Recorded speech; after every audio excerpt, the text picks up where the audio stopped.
Reciban un cordial saludo todas las personas que vean y escuchen esta grabación en cualquier parte del mundo.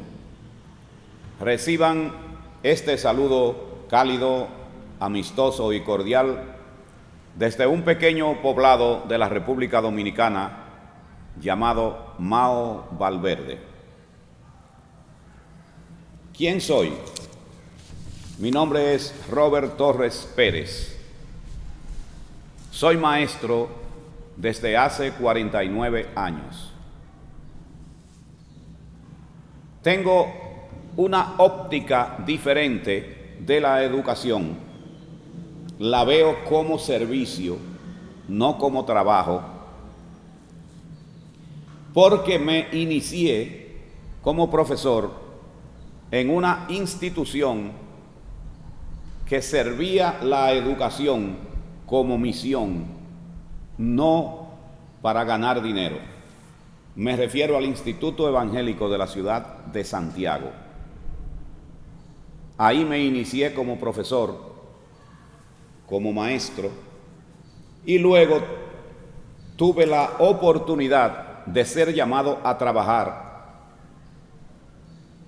en un plan educativo, quizás el primero de mi país, la República Dominicana, que servía educación a los obreros y empleados de una empresa tabacalera. Me refiero al Colegio La Esperanza de la Compañía Anónima Tabacalera de Santiago, en donde se ofrecía también educación como servicio, educación como oportunidad de crecer, educación como bienestar. Por eso me he decidido desde hace un tiempo a investigar algunos aspectos de nuestro proceso educativo.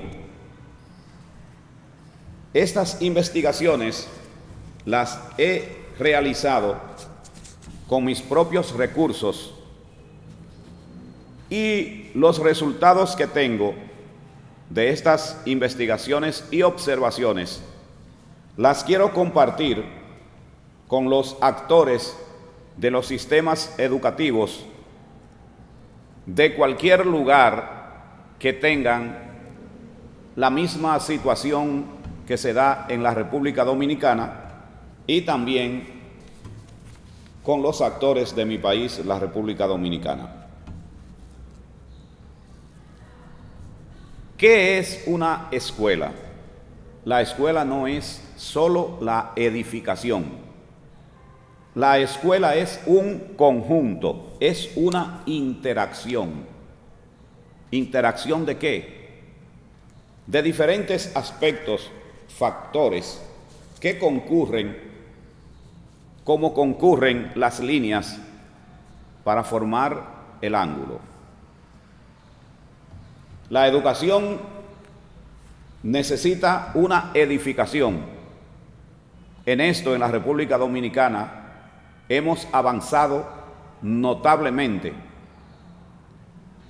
Estamos continuamente recibiendo de manos del señor presidente de la República edificaciones prácticamente todos los días, edificaciones escolares para todos los niveles, facilidades, construcciones, reparaciones, pero esa es solo una parte del proceso educativo. La edificación educativa necesita estar ubicada en un lugar accesible, debe tener seguridad, debe tener facilidad de transporte. Cuando hablamos de ser accesible, significa que el estudio para una escuela, para ubicar una escuela, no puede ser al azar, tiene que ser producto de la necesidad de un barrio, sector o conglomerado humano que necesite que sus hijos, sus niños, sus jóvenes se eduquen recorriendo la menor distancia posible. Nuestras escuelas han tenido errores que se han realizado a través del tiempo. Por ejemplo, una escuela en el frente no puede tener la misma acera que una residencia. ¿Por qué? Porque cuando se despacha a la hora de la salida, cuando termina la actividad educativa, todos salen agolpados y se colocan en el frente. Entonces se produce en la mayor parte de escuelas de nuestro país, se produce en ese momento un problema de tránsito. Y hemos tenido lamentables accidentes en diferentes lugares porque los estudiantes, al no caber en las aceras, se tiran al pavimento, se tiran a la carpeta asfáltica de las calles y ahí han sucedido accidentes. Las escuelas necesitan aceras en las cuales pueda caber un camión de bomberos por una emergencia que se presente, pero que también pueda ir una ambulancia o vehículos policiales o de socorro. Las aceras de una escuela no pueden ser más estrechas que las de las residencias. La facilidad de evacuar nuestras escuelas está en entredicho.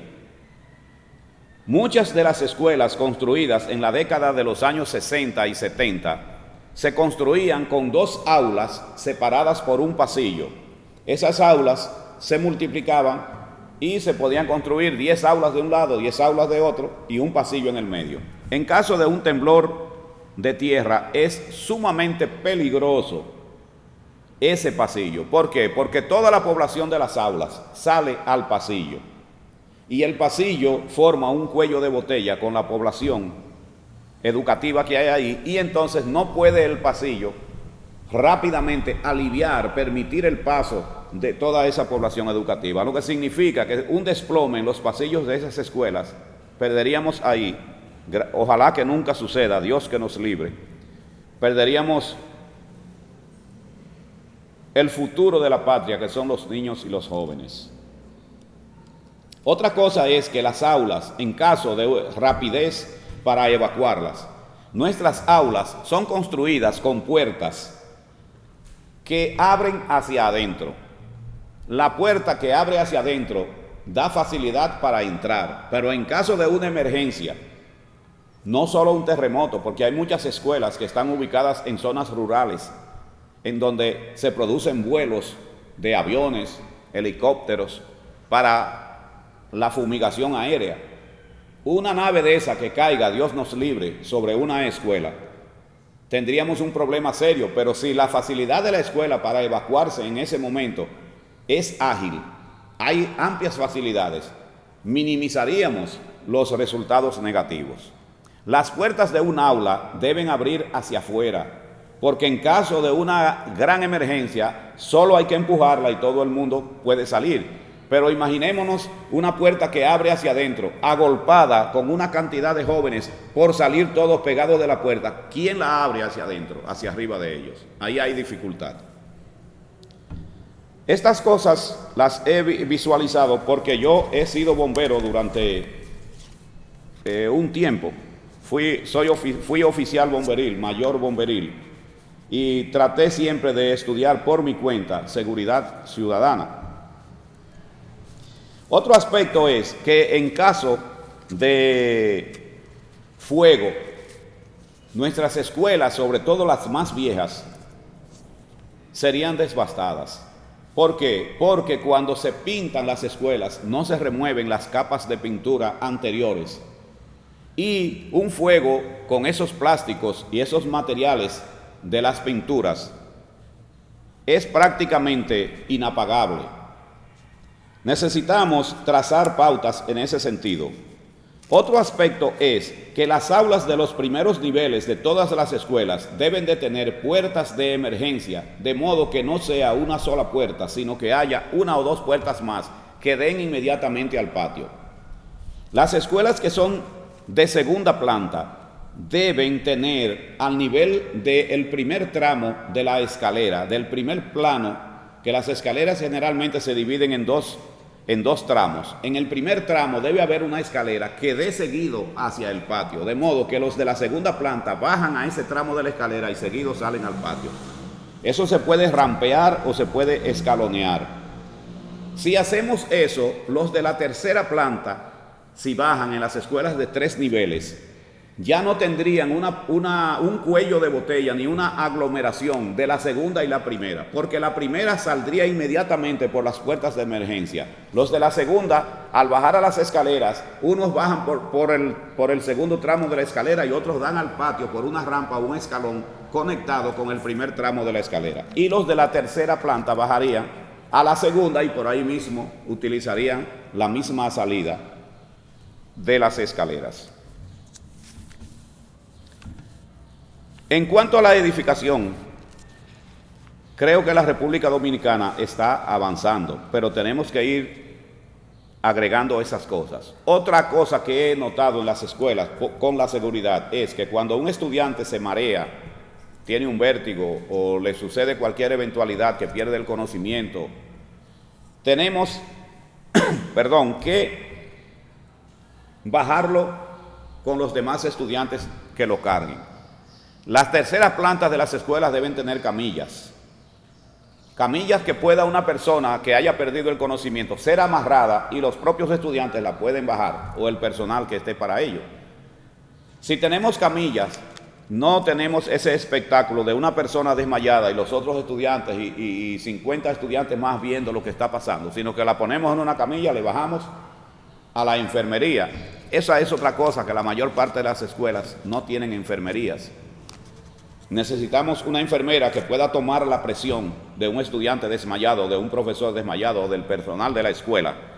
Y eso facilita mucho al sistema de salud, porque si la persona que está ahí mide la presión, se da cuenta de que la presión está bien, de que sus pulsaciones están normales, entonces esa persona no es llevada a un centro médico, a un hospital, a quitarle quizás el turno a otro, sino que esa persona quizás tuvo una pérdida, una baja del azúcar o momentáneamente un vértigo o algo. Pero si vemos que esa persona inmediatamente presenta problemas de presión, problemas de pulsaciones, entonces inmediatamente no perdemos tiempo y salimos con él o con ella hacia el centro médico más cercano. Los jardines son útiles en las escuelas, así como la arborización de las edificaciones, de los patios. Porque cuando se está en un aula, se está en un ambiente cerrado de 4 paredes, que es hasta cierto punto cansón, diríamos. Y cuando el estudiante recibe un recreo, debe de salir a un área que le ofrezca lo contrario de lo que está o lo diferente de lo que está en el aula. Por ejemplo, un jardín con flores variadas, sobre todo esas flores que nos han acompañado siempre, como azucenas, hortensias, rosas y otras plantas. Pues nosotros tenemos a la vista, cuando salimos de recreo, un verdadero recreo. Hay un fallo grande que hemos cometido en las escuelas dominicanas. ¿Cuál? La arborización. Una escuela sin árboles es una escuela que podemos decir que es medio escuela. ¿Por qué? Porque los árboles nos dan la sombra, nos purifican el ambiente, nos dan fresco. ¿Qué sucede con nuestros árboles? Las escuelas tradicionalmente han sido reservorios, receptáculos de las plantas que andan promoviendo por ahí determinada institución o el propio Estado. ¿Cuáles? Tenemos plantas en las escuelas tradicionalmente que han sido plantas tóxicas. Por ejemplo, en muchas escuelas todavía se conserva la Aleuritis montana o javilla extranjera, que es una planta que muchos niños comieron y recibieron algún grado de toxicidad.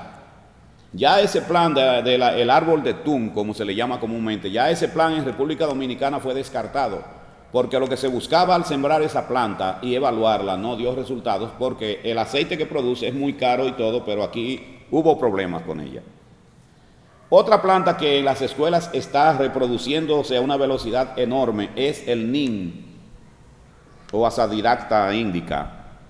Esa planta a veces, cuando la temperatura sube, le añade al aire unos alcoholes que se evaporan de sus hojas que producen un ligero sopor en las personas que están cerca de ella. A veces a la 1, a las 2 de la tarde, donde hay mucho nin, uno siente como que le da ese sueño, como que no está igual como cuando se entra en la mañana cuando la hora está fresca. Creo que las plantas que deben estar en nuestras escuelas son las plantas que han acompañado al campesino, al hombre dominicano, que lo han acompañado siempre, ayudándolo en su nivel de vida.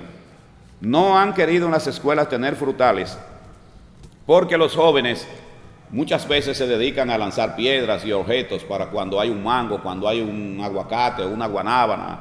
Pero debemos hacer un estudio minucioso, a ver cuáles son las plantas que deben tener nuestras escuelas y en determinados lugares de la escuela tratar de conservar algunas de esas plantas que están en peligro de extinción, porque en las escuelas las plantas, los árboles son respetados. Pasamos del patio de la escuela y de las aulas, de la seguridad. Bueno, en cuanto a las aulas, en cuanto a la seguridad, debemos añadir que el crear una policía escolar como policía, para la realidad de nosotros es un poco dura. ¿Por qué? Porque el policía está siempre dispuesto a imponer el orden, no a educar con el orden, sino el policía no tiene que educar, el policía reclama el orden y hace que haya orden. Podríamos tener en las escuelas jóvenes que agredan a un policía o que no se quieran llevar o lo que sea, y por su formación, al estar armado, quizás tendríamos resultados que no son los que buscamos. Se debe tener policías, pero también yo creo que las escuelas son una oportunidad para una cantidad de hombres y mujeres que a lo largo y ancho de nuestro país, cuando hay problemas, están dispuestos. ¿Quiénes? Los bomberos, la defensa civil, gente que deja de trabajar para ir a ayudar. Y si ahora aparece la oportunidad de las escuelas, debemos repartir el orden, el servicio de seguridad en esas tres instituciones: policía, bomberos y defensa civil. El maestro, el director, el coordinador docente, el técnico y el estudiante son la parte activa de la educación. El maestro es el encargado de transmitir al estudiantado, al alumno, lo que el ministerio ha elaborado como política educativa. Esto obedece a una serie de tecnicismos, o sea, la labor del maestro obedece a una serie de tecnicismos que no pueden ser demasiados. ¿Por qué? Porque si los tecnicismos se amplían hasta un nivel que solo todo sea técnico, se pierde la espontaneidad, se pierde la creatividad. Al maestro hay que decirle qué debe hacer, cuáles contenidos debe transmitir, si se quiere, cómo los debe transmitir, pero debe tener la libertad el maestro de imponerle al proceso educativo su sello personal en cuanto al carácter, en cuanto a el roce individual y en cuanto a la forma de exponer y de tratar, siempre y cuando que se respeten las diferencias individuales y que el proceso educativo sea exitoso. El maestro dominicano, a través del tiempo, ha estado siendo vituperiado. O sea, el maestro dominicano, hace un tiempo se decía que el maestro dominicano no trabajaba, que era un vago, que las escuelas vivían continuamente en lucha, que el maestro se iba para su casa y dejaba a los alumnos solos, cosa que lo hará algún maestro, pero en su mayoría eso no sucede. En cuanto al trabajo del maestro, es un trabajo que a través del tiempo ha estado salpicado de injusticias. Por ejemplo, el maestro tiene que hacer trabajos, el maestro dominicano, trabajos que son de secretaría. Todo eso relativo a las asistencias y una cantidad de cosas más que se le agregan al maestro son de secretaría. El ministerio debe entender, y en el mundo debemos comprender, que se consigue más fácilmente una persona para pasar notas, para hacer operaciones matemáticas con notas. Se consigue más fácilmente una persona que un maestro. Si se sobrecarga al maestro, entonces se reduce su efectividad. Es menester que las escuelas tengan una cantidad adecuada, según lo necesiten, de personas que sirvan de ayuda a todas esas cosas, de modo que el maestro solo tenga que estar trabajando sus contenidos, dedicándose a la consejería personal en los casos que entienda, promoviendo el bienestar común, sus asignaturas y su formación como maestro, o sea, transmitirle eso a los alumnos. Pero desde que el maestro está bombardeado por una cantidad enorme de actividades que muchas veces son tediosas, el maestro las hace, pero realmente debemos de descargar un poco al maestro para entonces exigirle en la dirección que se entienda correcta según la política educativa de los estados. El maestro dominicano ha recibido a través del tiempo una serie de injusticias. Por ejemplo, a los maestros técnicos se les paga un poco más que a los maestros que no son técnicos, de escuelas técnicas. Pero hay un maestro que trabaja en el Infotep, por ejemplo, que es la gran escuela técnica de la República Dominicana, el Instituto Técnico de Formación Profesional, y a ese maestro no se le reconoce nada por ser maestro de electricidad o de refrigeración o de cualquier tecnología en el Infotep. No se le reconoce nada. Sin embargo, una persona da una materia, educación física, en una escuela técnica y es considerado maestro técnico. Eso es una injusticia. Porque el verdadero instituto técnico de la República Dominicana es el Infotep. Todos los técnicos o los instructores del Infotep deben ser considerados en el proceso educativo dominicano como maestros de escuelas técnicas. En cuanto al director, a los directores de nuestras escuelas, hay mucha gente esforzada, mucha gente responsable, pero también hay mucha gente que no tiene el nivel para eso. Con esto no quiero faltar a esas personas que sí son verdaderos directores porque se preocupan, se mantienen atentos, a veces sin formación hacen lo que tienen que hacer. Pero si analizamos el cargo de director de una escuela, después de que el maestro dejó de ser un maestro que conocía varias asignaturas, un maestro universal, un maestro polivalente, y se convirtió en un maestro de una sola asignatura, entonces los directores que salen de entre esos maestros solo dominan una asignatura. Por ejemplo, un director se elige que él es del área de matemáticas y él solo sabe de matemáticas. Entonces, él no puede hacer observaciones, ni hacer evaluaciones, ni exigir, ni trazar nada a los de sociales, a los de educación física, porque su área es matemáticas. Yo creo que en la formación de los maestros debe de volverse a tratar de lograr un maestro polivalente. Es posible. Hay profesores que dominan muchísimas áreas del saber y se dedican especialmente a una. Hay una cantidad de maestros que son designados en asignaturas que ellos no las estudiaron y las están realizando. Al maestro debe de recogérsele todas sus deudas.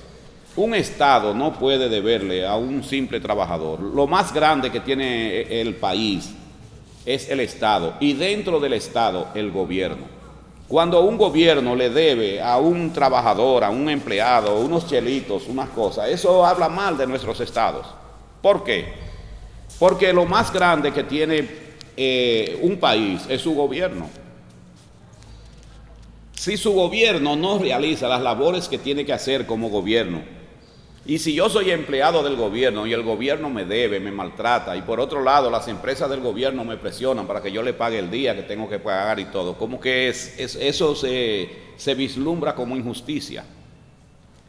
Entonces, cuando a un maestro, a un empleado de cualquier índole se le debe dinero, el gobierno debe hacer el esfuerzo de pagar eso y debe de limpiársele la hoja a todo el mundo, porque cuando a un padre de familia se le paga 2 sueldos atrasados, ciertos beneficios que debe tener, ese padre de familia lo usa en el bienestar de sus hijos, en arreglar su casa, en hacer algo. Y debía en el proceso educativo dominicano de enviar auditores a todas las escuelas y ver quién es quién, porque lamentablemente nuestros directores de distrito no conocen el perfil de nuestros directores, a veces de su propio personal. Si se quiere averiguar esto, solamente hay que ir a cualquier distrito educativo y decirle, llevar un nombre de un profesor y preguntarle al director del distrito, deme el perfil de este profesor para que usted vea lo que pasa, la corredera que hay, y hablan en griego o en otro idioma, en sueco, porque ellos no conocen todos los profesores que están bajo su área de incumbencia. Eso tiene que mejorar. Los directores de distrito tienen necesariamente que conocer quiénes son los que trabajan con ellos, para qué dan, de dónde vienen, dónde viven, qué hacen, qué no hacen. Porque el proceso educativo nuestro no puede fracasar, el proceso educativo nuestro tiene que seguir y tiene que mejorar. En cuanto a los directores de escuela que íbamos tratando, un director de escuela, por ejemplo, para mandar a pintar un aula no tiene que haber estudiado educación. Para mantener la escuela limpia no se necesita estudiar educación. Para que el jardín esté bien no se necesita estudiar educación.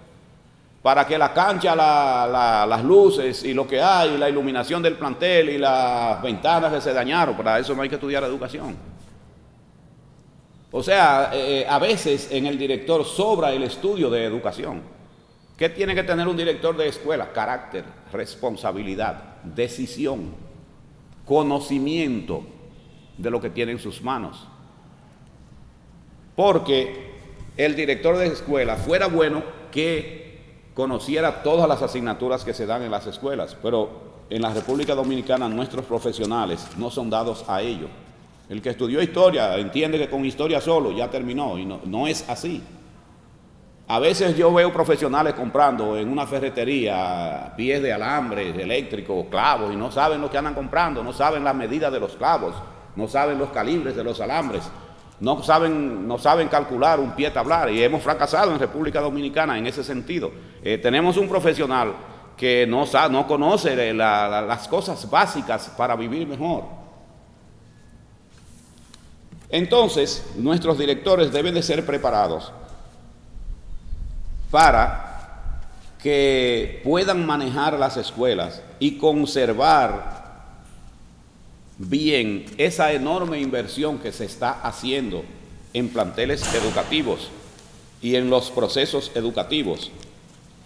Si nuestros directores se preparan, los maestros tienen que prepararse. Se ha creado en la educación media el cargo de coordinador docente. En muchas escuelas eso se ha tomado como premio para promover a una persona. Se promueve, es coordinador docente, no coordinan nada muchos. Lógicamente me inclino ante los que hacen su labor. ¿Qué es un coordinador docente? Su nombre lo dice. Tiene que coordinar el proceso docente de la escuela. ¿Qué problema tenemos? Que el coordinador, si es de matemáticas, él entiende que él no va a coordinar nada con historia ni con eso. Entonces, ¿quiénes deben ser los coordinadores? De las escuelas hay que sacar a los profesores más preparados. No importa del partido que sean, no importa de la religión que sean, no importa que sea negro o blanco o indio y a mí no me gusta ese color, no importa que vista de tal forma, no. Es que ese es el que tiene que hacer el trabajo. Y en el proceso educativo, el trabajo lo tiene que hacer quien lo tiene que hacer, no quien alguien quiera que sea ese, porque no lo hace. Y ese es uno de los fallos que tenemos en nuestra educación. El coordinador técnico tiene que coordinar. Y si no es la persona que domine eso, tiene que dejar ese cargo. Tenemos otro cargo que brilla en gran parte por su ausencia en el proceso educativo, el asesor técnico distrital y regional.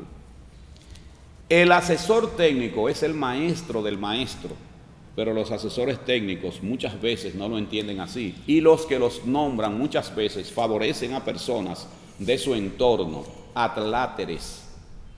Eso produce que esa persona no se siente motivada a hacer su trabajo ni responsable de ese trabajo, porque él entiende que le han hecho un regalo.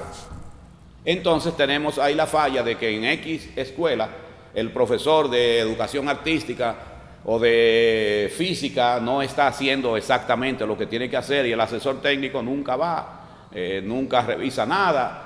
No se interesa por lo que esos maestros están haciendo, sino que él está ya sentado, si lo llaman va, o va a representar un acto, una presentación. Así no.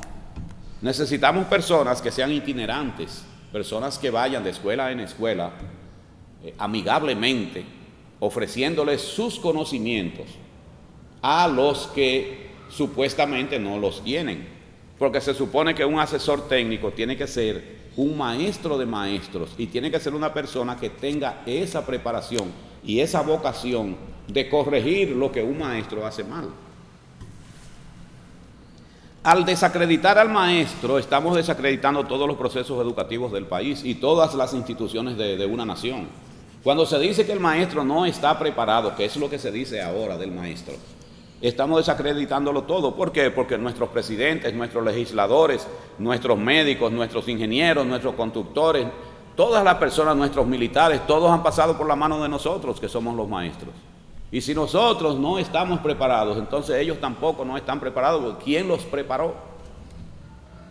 Eso hay que dejar de decir, hacer el plan que quieran hacer e invertir por donde quieran invertir, pero no se puede decir en un país que sus maestros no están preparados. Eso no puede ser una voz populis, que todo el mundo juegue con decir que los maestros de una nación no están preparados. Pues entonces no está preparada la nación, porque los maestros somos los que preparamos a todos. Por mis manos han pasado personalidades de la República Dominicana, que hoy yo no puedo cargarle el saco a esas personas. Me siento bien porque fui maestro, lo tuve sentado delante de mí cuando niño. Los maestros hacemos el trabajo, aunque mucha gente entienda que no. Los maestros hemos mantenido la educación cuando estaba en épocas precarias funcionando. Lógicamente que en todos los lugares hay quien da más y quien da menos. Vamos a llegar a la parte más importante de la escuela, que es el estudiante. El objetivo principal de una escuela es tener estudiantes y que los estudiantes aprendan. Si eso no se cumple, entonces el proceso educativo se convierte en fallido. En la educación media dominicana se está dando un fenómeno extraño, y es que la mayor parte de los jóvenes se le están escurriendo, se están yendo de la tanda extendida. ¿Hacia dónde se están yendo? Hacia un plan que hay que se llama Prepara. Si Prepara facilita a los jóvenes que entren a ese plan sin requisitos, el proceso educativo de tanda extendida se va a terminar, porque se van a ir todos. El plan denominado Prepara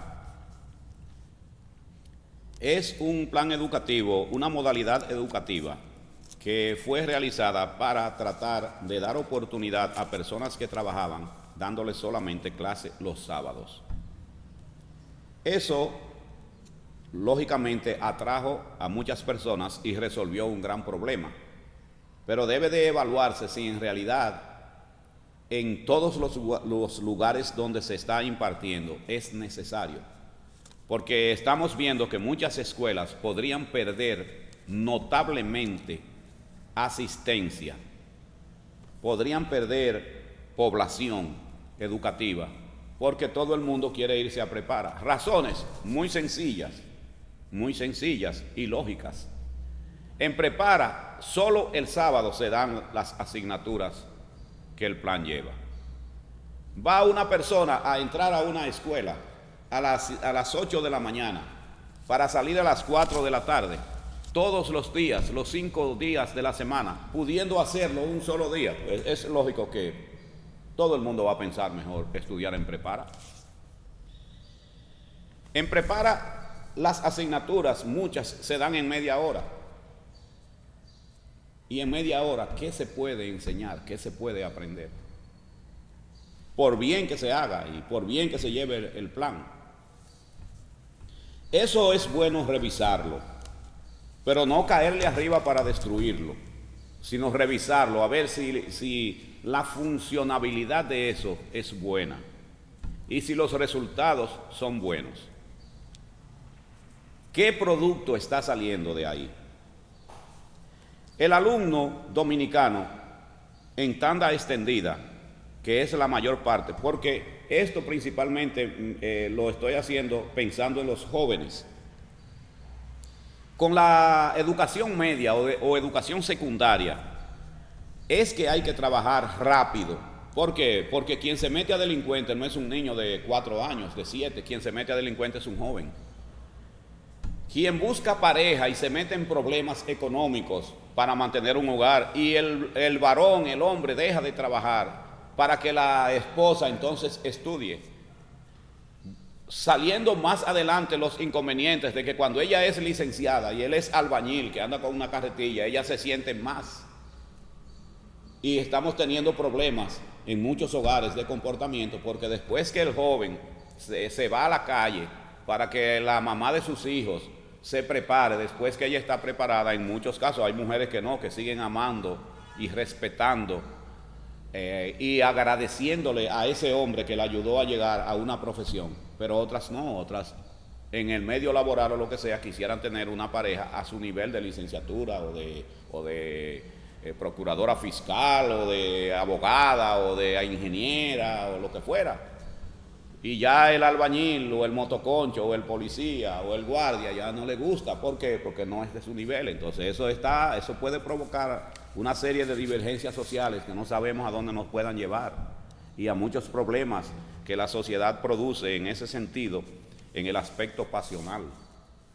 Cada vez que yo oigo que celebran que el 80%, que el 70%, que el 60% de las universidades están con mujeres y que la mujer se ha levantado, sí, todo eso es bueno que la mujer se levante, pero ¿qué vamos a hacer con los hombres que se nos han quedado atrás? Eso es un desajuste social. Entendemos que la mujer debe de prepararse y debe echar adelante y debe ocupar cargos y debe tener todo lo que sea, incluso nosotros debemos de privilegiar a nuestras mujeres. Pero tenemos que entender que también el varón, el hombre, necesita prepararse, necesita las mismas condiciones, porque entonces de unos supuestos problemas que habían de discriminación de la mujer, entonces vamos a pasar a una sociedad de discriminación de los hombres. Y en el proceso educativo tenemos que visualizar eso y tenemos que analizarlo para que eso no nos arrope en el futuro. El estudiante dominicano en tanda extendida está prácticamente explotado. ¿Por qué? Óigame, les estamos dando en la escuela nuestra, en la escuela secundaria, les estamos dando 11 asignaturas a nuestros jóvenes. Y estamos cometiendo el error de darle las 11 asignaturas juntas. Entonces viene esta comparación. Cuando una persona, un profesional educativo de otra índole, está haciendo una maestría, le dan una. Oiga, démele la 11 al que ya se graduó y está haciendo la maestría. Y démele la 1 al estudiante que está apenas comenzando, que no domina bien el idioma, que tiene problemas en su casa, que no duerme bien, que tiene una cantidad de inconvenientes. Entonces lo estamos haciendo al revés. No quiero decir con esto que al que esté en una maestría le lleven 7 u 8. No, está bien que le den una. Oiga, pero a los estudiantes no le demos 11 asignaturas juntas. ¿Qué sucede? Que el que entra a una escuela atomizada de cómo está la escuela dominicana. ¿Por qué digo atomizada? Oiga, damos periodos de 45 minutos minutos de clase. De esos 45, cuando suena el timbre, se pierden 5 minutos en el cambio del profesor al aula, que el alumno va al baño, que déjeme sacar puntas, que necesito esto. 5 minutos, el profesor llega, organiza de nuevo, pasa lista, 5 minutos más. Ya de los 45 quedan 35 minutos. Y si hay cualquier evento, que siéntese, por favor, hágame esto. Que fulana cumple años, que un aplauso para ella, felicidades. Se nos van 5 más. Y en media hora, ¿qué educación se da? ¿No sería mejor si analizamos nosotros esa situación de la tanda extendida dominicana y le damos 3 asignaturas juntos, simultáneas a los estudiantes en vez de 11? En vez de 8 diarias como se dan y 11 en la nómina de asignaturas, démosles 3. Si damos 3 asignaturas, el estudiante se va a su casa y sabe realmente que tiene que estudiar. Óigame, pero le damos todas estas asignaturas y cuando el estudiante llega a su casa cansado y cosas, ¿qué libro va a coger? ¿Qué cuaderno va a coger? No se lo podemos pedir porque lo hemos explotado. Entonces el estudiante dominicano mucho hace que permanece en nuestras escuelas, porque es que lo estamos reventando. Necesitamos ver cómo la población estudiantil, una parte va estudiando biología, bien, biología, educación artística, educación física, bien, terminó eso, ya no tienen el año que embromar con eso, pero estamos cometiendo otro error en nuestra educación. ¿Cuál? Que comenzamos el año con 11 asignaturas y todavía al finalizar el año son 11 asignaturas. Eso no tiene sentido, ni tiene lógica. Qué bien fuera que al finalizar el año ya el estudiante tuviera solamente 3 asignaturas. Está feliz, rinde. Óigame, pero comienza con 11 y termina con 11. Eso hay que revisarlo. Y el superior gobierno que está interesado en el proceso educativo, eso hay que visualizarlo y hay que verlo. Los estudiantes nuestros no resisten esa carga de esa forma. Y aparte de ello, hay los que viven opinando fuera del proceso educativo, que dicen que tenemos que incorporar educación constitucional. Educación constitucional tienen que aprendérsela. Está bien que las escuelas se enseñen la Constitución y todo, pero aprenderse la Constitución entera, tienen que aprendérsela los abogados, los legisladores y la gente que maneja eso. ¿Cómo usted le exige a un hombre que vive, hijo de un agricultor, que se aprenda la Constitución? ¿Para qué?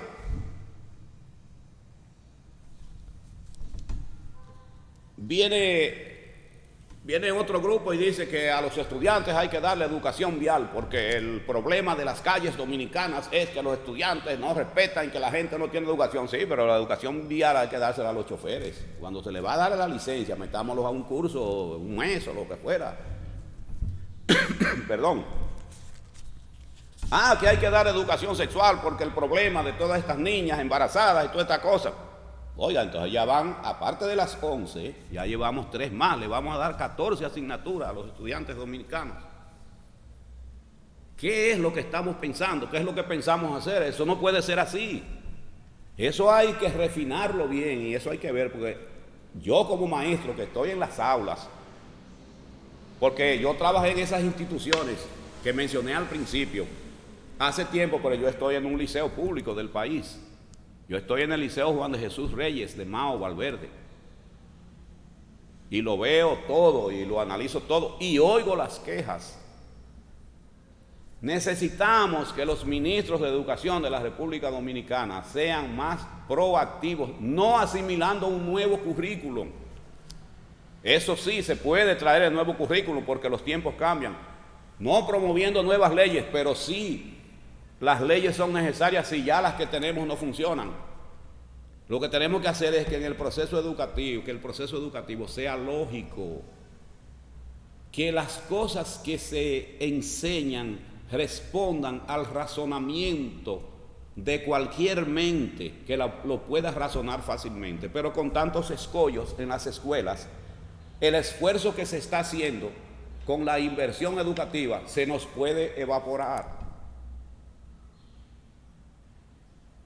Yo creo que hay muchas oportunidades y hay muchas cosas que hacer.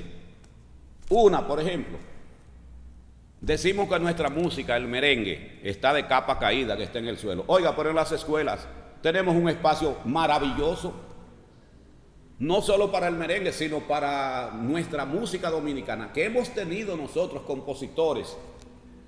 Voy a mencionar dos solamente que se salieron de nuestro país e hicieron historia fuera de nuestro país. Mario de Jesús en México y Billo Frometa en Venezuela. Para no mencionar de más a Radamés Reyes Alfaro en Puerto Rico. Óigame, hemos tenido compositores finos, productivos y todo, y nuestros estudiantes no conocen eso. A la hora del almuerzo, todas las escuelas dominicanas deben tener música. Y en todas las escuelas hay un aparato de música o algo ahí que se pueda poner las piezas elegidas para que los estudiantes conozcan nuestro acervo musical. ¿Cómo es posible que el merengue que nace en la línea noroeste esté siendo arropado en la propia línea noroeste por ritmos primitivos a fuerza de tambor, de música sincopada? Yo creo que ese tiempo del almuerzo es el tiempo de la música. ¿Y qué debían tener nuestras escuelas? Esas piezas musicales que suenen a la hora del almuerzo, se las copiamos, las letras, y se las damos a los estudiantes. Óigame, en el Cibao, que los estudiantes dominicanos del Cibao no conocen Dios bendiga al Cibao de Juan Lócuar. Oiga, eso es una barbaridad. Todos los estudiantes del Cibao debían conocer Dios bendiga al Cibao y cantarla. Santiago, los estudiantes de Santiago deben conocer Santiago, en medio de la fértil campiña cibaeña, bañada por las aguas de un yaque dormilón. Óigame que los estudiantes no conocen eso. Puerto Plata de Juan Lócuar. En mi pueblo Mao, Pinar Adentro, no lo conocen nuestros estudiantes. Hay que crear en educación artística una parte de los contenidos que diga dedicado a la cultura artística del pueblo donde se está impartiendo. Yo he estado en Puerto Plata y pregunto por Rafael Solano y no lo conocen los jóvenes. Hablo de Juan Lócuar, no lo conocen. Hablo de Teté Marcial y no saben. Teté, ¿quién es ese? Se ríen. Entonces yo creo que debemos de sacar un poco de todos esos tecnicismos y todas esas cosas y afincarnos en lo que es nuestra esencia en la República Dominicana. Y vamos a ir logrando un joven que tendrá otra visión de la vida. Tenemos que darle facilidades en las escuelas de que un estudiante pueda comprar en una ferretería, que sepa de calibres, que sepa de medidas, que sepa de yardas, que sepa de metros, que sepa de medidas de refrigeración. Tenemos un estudiante que ni sabe historia, ni sabe francés, ni sabe inglés. 2 estudiantes o 3 en cada aula son los que tenemos, que son los que podemos presentar y los llevamos a los concursos para decir que estamos bien. Óigame, es la población la que tiene que estar bien, la población estudiantil en su mayoría. En cuanto a la participación de las artes en las escuelas, la tanda extendida, más tarde o más temprano, tendrá que girar alrededor de las actividades artísticas. Un joven aprende a tocar guitarra en una escuela y puede tocar, producir para su universidad con un grupo de bachata, un grupo de una iglesia, una cosa. Oiga, pero nuestros jóvenes no saben tocar nada. Un tamborero, un bajista, dejamos acabar en República Dominicana la música del tres. Los tresistas dominicanos, que en otros lugares le llaman treseros, eran los mejores del Caribe. El son es dominicano, el son no es cubano. Nosotros preparamos tresistas puertorriqueños de calidad que venían aquí en aquellos tiempos a los ingenios dominicanos a trabajar. Luis Lija Ortiz, por ejemplo, es uno de los grandes tresistas de la zona del Caribe y venía a República Dominicana a aprender con esos tresistas de la capital. Oiga, aquí mucha gente no sabe que hay guitarra 3, guitarra sexta, guitarra cuarta. No, esto es una barbaridad lo que tenemos. El Ministerio de Educación puede comprar acordeones, si es que el merengue va a seguir siendo nuestra música típica. Puede comprar acordeones y agarrar jóvenes que puedan, que se vea, que se analicen y se le haga su examen. Usted puede ser un acordeonista y le prestamos un acordeón. Su papá no le va a comprar un acordeón a un muchacho que no sabe tocar ni una guitarra ni nada, pero si la escuela le presta una guitarra y el joven comienza a tocar, se la presta por 3 meses, a los 3 meses lo evaluamos. Ah, sí, este joven va bien, ok, se la podemos dejar o no. Pero el padre que ve que ya él está aprendiendo y que tiene que entregar la guitarra para otro joven, ya le hace un esfuerzo y se la compra porque su hijo está aprendiendo. Perdón, pero ningún padre va a comprar un instrumento musical si no ve que su hijo lo va a tocar. Pero le creamos la necesidad a los padres de que provean a sus hijos después de instrumentos. ¿Cómo? Prestándoselo. Llamamos al padre en la escuela, mire, señor fulano, su hijo que está en tercero A en tal curso, ha solicitado una guitarra, mire la condición de la guitarra, se la entregamos con cuerda nueva, mire la condición que está, firme aquí. Usted se lleva esa guitarra, si se la roban, usted tiene que pagársela a la escuela, porque cuando viene a ver estamos surtiendo de guitarras a los ladrones, la venden y quién sabe. No, usted es responsable de esa guitarra de su hijo. Se la entregamos con cuerda nueva, usted la entrega con cuerda nueva. Se la recibimos, entonces le damos la oportunidad a los jóvenes, pero nuestros jóvenes nada, educación artística y no saben ni cómo usar un pincel. Artesanía, pero ¿y qué de artesanía? No hay nada, no trabajan barro, no hacen nada, esto es una cosa que esto hay que mejorarlo. Bueno, señores, espero que estas cosas puedan servirle. Hay que aclarar muchas cosas y hay que crear muchos protocolos en el Ministerio de Educación. Por ejemplo, ¿puede un profesor revisarle la mochila a un estudiante un día que estén por pelear o algo? ¿O hay que llamar a un fiscal? ¿Puede el director imponer sanciones así por así? Hay muchas cosas que están difusas. Las escuelas en su entorno necesitan una legislación especial. Cerca de una escuela no puede haber un cabaret ni una cafetería con una música todo el día poniendo todo lo que le dé la gana. Y no puede estar cerca de una escuela. Vagos sentados en troncos alrededor de las escuelas, talleres y cosas, venduteros, no pueden estar cerca de las escuelas. Nuestras escuelas tienen que estar con su entorno totalmente adecuado a lo que es una escuela. Los planes de evacuación de las escuelas tienen que estar a la orden del día porque estamos en un país que de sismicidad media pasamos a un país probablemente de sismicidad alta.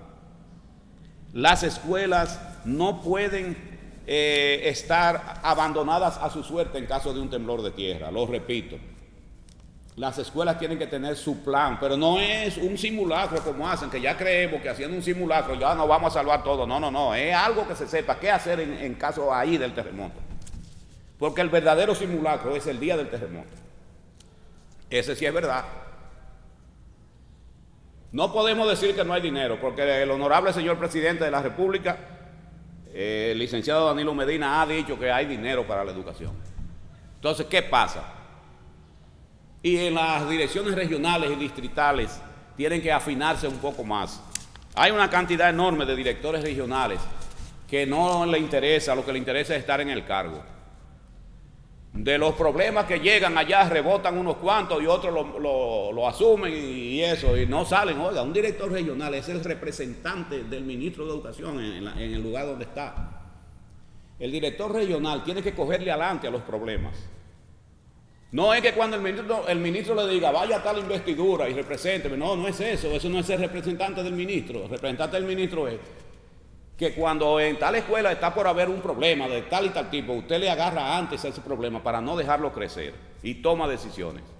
Hay buenos directores regionales, pero yo he conocido gente que da pena. De los problemas que llegan, la mayor parte los rebotan y eso se queda ahí. En cuanto a los directores distritales, hay que prepararlo mejor para que conozcan su personal. Y hay un problema donde hay en una cabecera de provincia que hay distritos escolares y regionales a la vez. Casi siempre los directores regionales y los distritales son enemigos. ¿Por qué pelean si usted es del distrito y usted es regional? No, que del distrito entiende que al ser del distrito ya tiene que ser regional y le hace la vida imposible a regional. Óigame, eso no puede ser así. Necesitamos personas sensatas. Usted es director de distrito, usted es director de distrito. Un día, si se presenta la oportunidad, usted puede pasar a ser director regional, pero usted no es director regional ni puede dañarle el trabajo al director regional. Usted tiene que asumir su asunto de director de distrito y fajarse con sus profesores y los perfiles de ellos y la sustitución y todo lo que hay que hacer. Bueno, señores, espero que estas observaciones puedan servir a la educación dominicana y a cualquier país, como dije, que esté en igual situación. Yo espero ya que en mi país, con las inversiones que se están haciendo, no tengamos escuelas cercadas de guau, una planta urticante que se da en la cordillera central, y que antes se usaba para cercar las escuelas porque los ladrones no se podían meter porque pica mucho, bota una leche picante y es urticante, pero también los estudiantes vivían rascándose porque el guau, cuando una muchacha se ponía debajo de la mata o un joven, a poco rato salía con urticaria.